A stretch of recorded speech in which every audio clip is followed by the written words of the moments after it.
பயங்கரமாக அழுதுகிட்டே இருக்கேன். ஒரு 10 நிமிஷம் என் பின்னாடி இருந்து ஒரு கை இப்படி இப்படி கூப்பிடுது. ஸோ நான் திரும்பினோடனே ஒருத்தர் நிற்கிறாரு. நின்றுட்டு எதுக்கு அழுற, இப்போ ஏன் அழுற?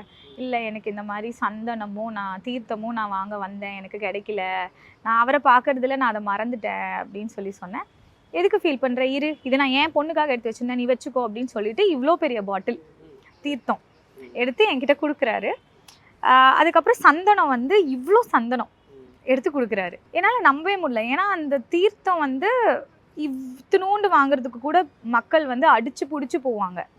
ஸோ நிறைய பார்த்துருக்கேன். இந்த குகன் அருள் அப்படின்னு ஒருத்தர் இருப்பார், அவரோட பதிவுலாம் நான் பார்த்துருக்கேன். 48 நாள் ஒருத்தங்க வந்து வேல்மாறல் சொல்லி அதுக்கப்புறம் அந்த தீர்த்தம் கிடச்சிதுன்னா எனக்கு ஒன்றுமே புரியல.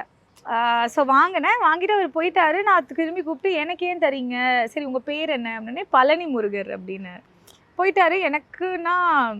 எனக்கு உடம்புலாம் சிலுத்துருச்சு, நிஜமாலுமே சொல்கிறேன். அது வரைக்கும் கடவுள் ஓகே யாரோ ஒரு கல் இருக்குது, சிலை இருக்குது, இது ஒரு பவர் இருக்குது, நம்ம போய் வேண்டுறோம் அப்படிங்கிற மாதிரி தான் யோசிச்சுட்டு இருந்தேன். ஸோ அதுக்கப்புறம் வந்து எனக்கு அது உடம்பு சிலுத்துருச்சு, அதனால் நம்பவே முடியல. அதுக்கப்புறம் வரேன், எங்கள் அம்மாட்ட சொல்கிறேன், எங்கள் அம்மா அழுறாங்க. அதுக்கப்புறம் என்னங்கிறேன், நான் ராஜ அலங்காரம் பார்த்தே ஆகணுங்கிறேன். எங்கள் அம்மா கஷ்டம் அப்படிங்கிறாங்க. நான் அப்பவும் போகிறேன், முடியாதுன்னு சொல்லி படியேறி போனேன். திரும்பி இறங்கி போயிட்டு இந்த கணக்கம்பட்டி சிதறெல்லாம் பார்த்து திரும்பி படியேறி வரேன்.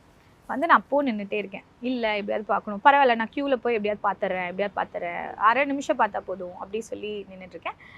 அப்போ பார்த்தா என்ன ஒருத்தர் வராரு. வந்து ஒரு ஐயர் வந்து நீ வா அப்படி சொல்லி கூப்பிட்டு போகிறாரு. அவருக்கு எனக்கு தெரியாது, எனக்கு அவர் தெரியாது. போய் முன்னாடி ராஜ அலங்காரம் நடக்கிறப்ப முன்னாடியே ஒரு முருகர் முன்னாடியே நான் உட்காந்துருக்கேன். அந்த கருவறை ஸ்டார்டிங்லேயே கிட்டத்தட்ட ஒரு 45 மினிட்ஸ். என்னால் நம்பவே முடியல. Let's go holidays. Travel beyond boundaries.